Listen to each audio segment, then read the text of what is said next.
सत्संगियों, इस विषय से शायद आप बहुत ज़्यादा परेशान हो चुके होंगे।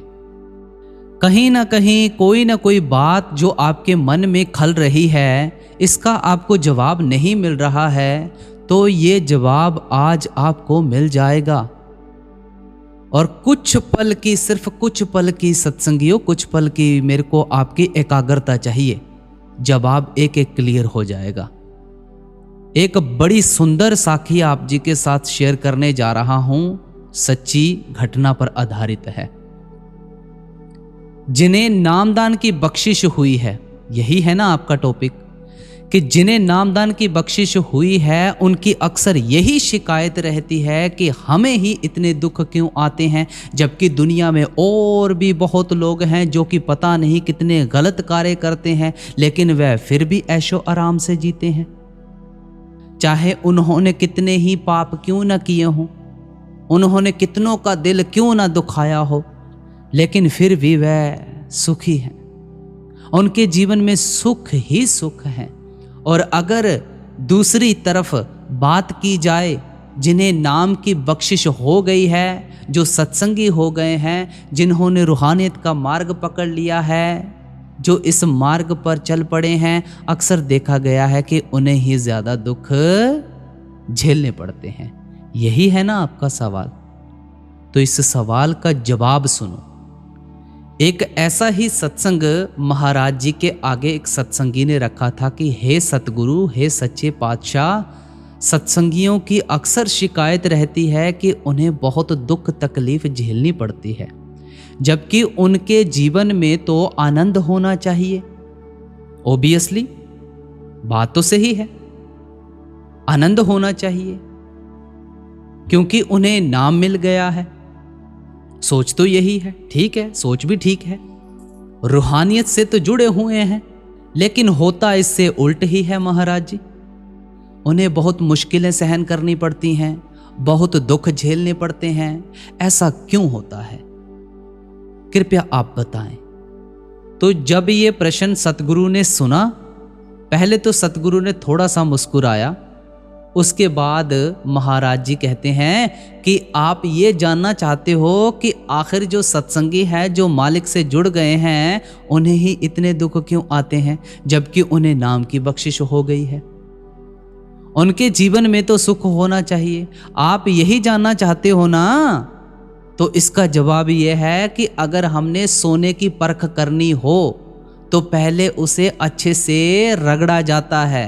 रगड़ा जाता है या नहीं रगड़ा जाता? उसे घिसा घिसा कर देखा जाता है, उसे रगड़ रगड़ कर देखा जाता है कि ये वाकई ही असली सोना है भी। इसके बिना हम उसकी परख नहीं कर सकते, नहीं कर सकते ना। परख करने के लिए उसको रगड़ना पड़ता है या नहीं रगड़ना पड़ता? तराशना पड़ता है भाई, देखना पड़ता है कि ये वाकई ही असली सोना है। तो ऐसे ही जिन्हें नाम की बख्शिश हो जाती है भाई, जिन्हें एक पूर्ण संत सतगुरु द्वारा नाम मिल जाता है ना, उनको बेहतर बनाने के लिए, उनके कर्मों को खत्म करने के लिए उन्हें इतने दुख झेलने पड़ते हैं।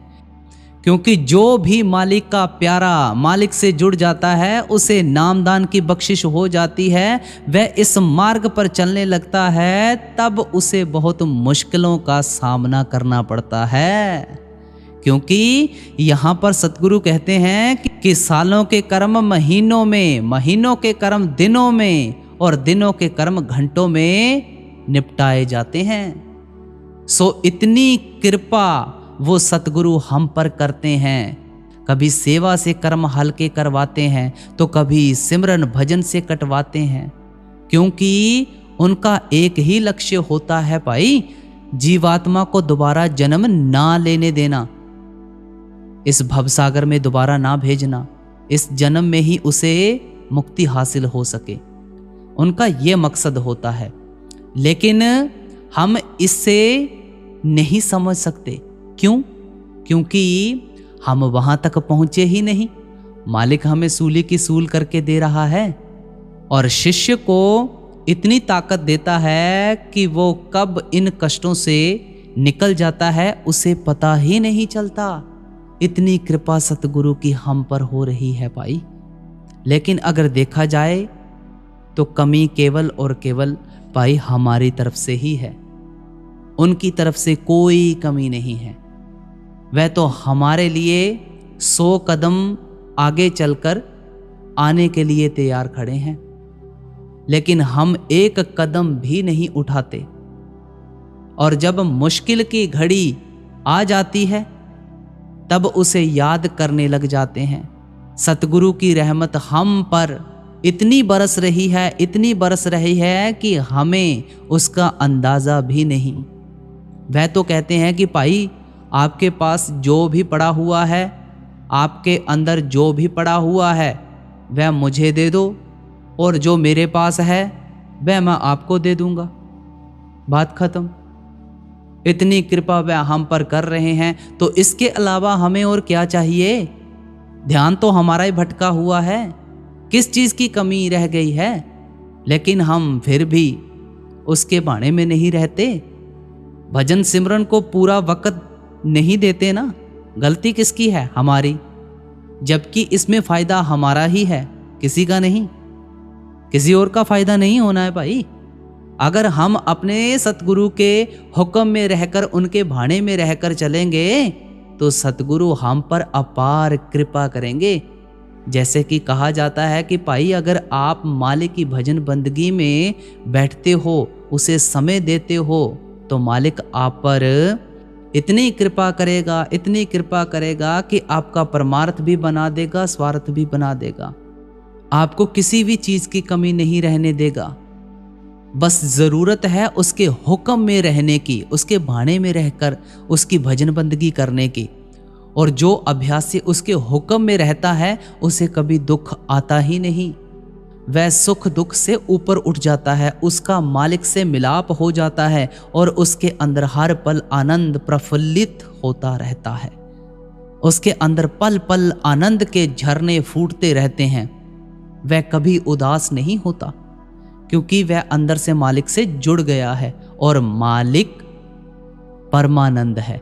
इसलिए तो देखा गया है कि जो संत महात्मा होते हैं वह कितने खुश रहते हैं, उनके अंदर पल पल आनंद के झरने फूट रहे होते हैं, जो कि हमें दिखाई नहीं देते, और वह सुख दुख से ऊपर उठ जाते हैं। उन्हें इन चीज़ों से कोई फर्क नहीं पड़ता और उनके अंदर हर पल आनंद बना रहता है। इसलिए वह हमें भी प्रेरित करते हैं कि भाई सिमरन भजन करो, इसके अलावा आपका पार उतारा नहीं हो सकता, तो मतलब नहीं हो सकता। अगर आप नहीं करते तो आपको बार बार आना पड़ेगा, बार बार जन्म लेना पड़ेगा। इसलिए अभी भी मौका है, क्योंकि मौत के बाद किसी ने हमें कुछ नहीं देना है भाई, और ना ही हम कुछ कर सकते हैं। जो भी करना है अभी करना है, इसी वक्त करना है, कल किसने देखा है। और अक्सर फरमाया भी जाता है कि भाई समय बहुत थोड़ा है, ओ भाई बहुत थोड़ा है, इसे व्यर्थ मत गवाओ, ये बार बार नहीं मिलेगा। अभी भी समय है, अभी भी बहुत कुछ किया जा सकता है, क्योंकि बाद में रोने और चिल्लाने के अलावा हमारे पास कुछ नहीं होगा। अगर हमने जीते जी मर कर नहीं देखा, हमारा जन्म लेना व्यर्थ हो गया और फिर से दोबारा आना पड़ेगा। और जब तक उस नाम धुन को हम नहीं सुन लेते, तब तक बार बार आना पड़ेगा, बार बार जन्म लेना पड़ेगा। ये चक्कर चलता ही रहेगा। और जो नाम की कमाई करते हैं वह मालिक में विलीन हो जाते हैं, उनका फिर से जन्म नहीं होता। वह मालिक में मिलकर उसका रूप हो जाते हैं और इस जन्म मरण के चक्कर से छूट जाते हैं और उस परमानंद में समा जाते हैं। फैसला किसका? हमारा। जवाब आपको मिल चुका होगा कि क्यों उनको ज्यादा दुख आते हैं। शुरुआत में बेनती की ना कि सोने को रगड़ कर अच्छी तरह से देखा जाता है कि इसकी पहचान सच में ये असली सोना है भी कि नहीं। इसलिए घिसा घिसा कर सत्संगी को भी देखा जाता है। और जितने दुख आते हैं ये हमें सतगुरु के भाणे में रहकर स्वीकार करने चाहिए। कि सतगुरु पता नहीं तूने कौन सा कर्म मेरा हल्का किया है, पता नहीं उस कर्म का कितना बड़ा भार हमें उठाना पड़ता, आपने उसको हल्का कर दिया। शुक्र है मेरे मालिक, शुक्र है। तो इस साखी से प्रेरणा लो। बड़ी प्रेरणादायक साखी आप जी के साथ शेयर की जाती हैं। ये बकायदा सामने आपको प्लेलिस्ट दिखाई दे रही होगी, एंड में इसके ऊपर क्लिक करो। बहुत ही सारी साखियां हैं जो आपको प्रेरणा देंगी, आपको परमार्थ से कनेक्टिविटी बनाकर रखेंगी। सुनिए, बहुत सुंदर साखियां हैं। और साथ में आप जी से बेनती है कि चैनल को सब्सक्राइब करके ऑल नोटिफिकेशन बेल ज़रूर दबाइएगा। सभी को प्यार भरी राधा स्वामी जी।